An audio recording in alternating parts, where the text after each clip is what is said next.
Didibon tayo ngayon ng bifle. Panoorin nyo ito mga kabutser. Yun, laki niyan. Bali, didibon ko siya sa pagdibunan style namin dito sa shop namin. Panoorin nyo. Tanggalin natin itong buto niya dito sa may tawag. Hindi ko alam tawag dito. Search ko nga sa anong tawag dito sa buto na ito. Ito yung mahirap dito sa umpisa eh. Kaya kailangan talaga baklas nito mga kabutser. Kasi pag mabaklas nyo ito, mabilis na malibon mga kabutser.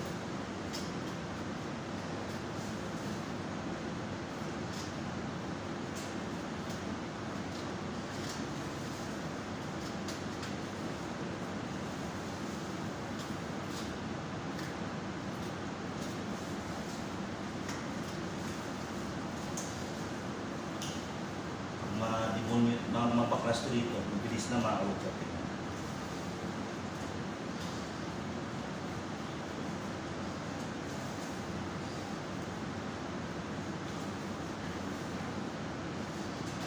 Ganyan mo yan mga kabutser. Makapit yung karne ng sumali. Mahirap siya itong bakbakin. No?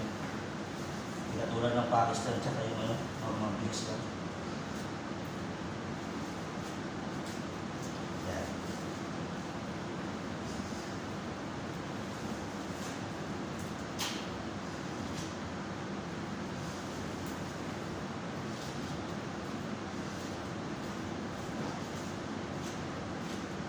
Kaya pag medyo hindi ka pa sanay magbibon, mahirap sa umpisa.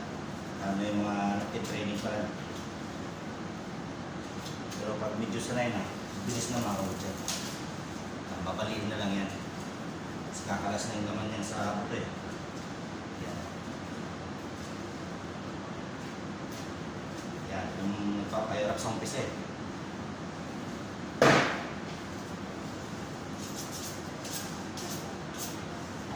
Bali sunod natin itong shank niya, didibon.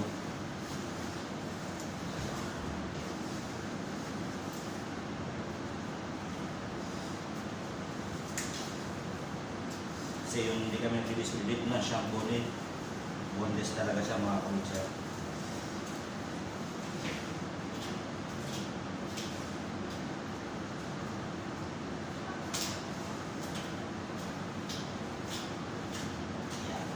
Biyak dyan.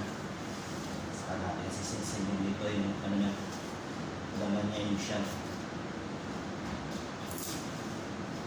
Kita niya mga kabutser.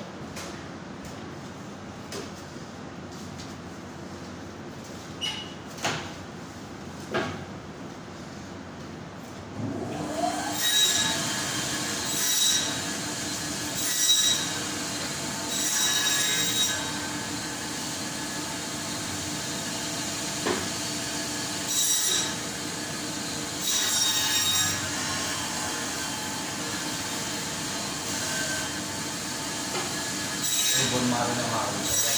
Haba.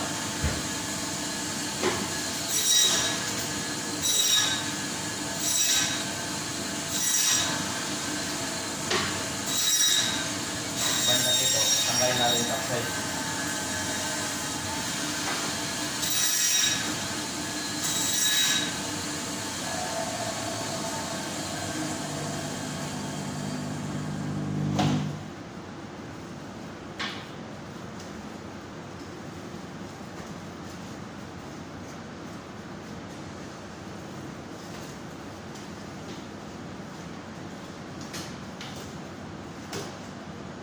Yan, mga kabutser. Pag matanggal na itong top side na ito, bilis na lang natin ngayon.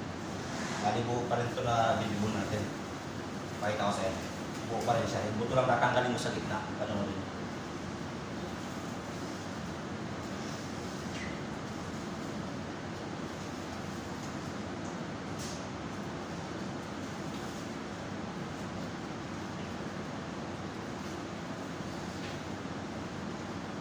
Yung buto lang sa tatanggalin natin sa gitna. Ito kasi top side ito eh. Hindi lang kaso pinapatanggal namin.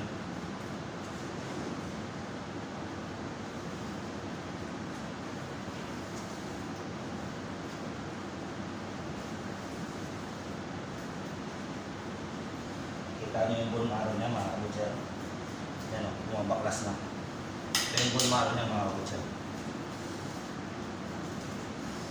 Yan. Bilis lang, di ba? Babakbak na yan dito. Tingnan.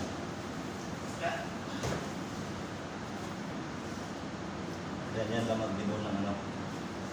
Big leg na buwan pa rin siya. Yan. Diba? Bilis lang. Ito yung bone marrow.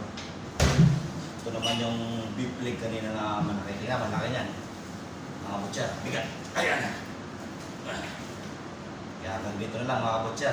Sana may matutunan kayo ngayong araw to. God bless.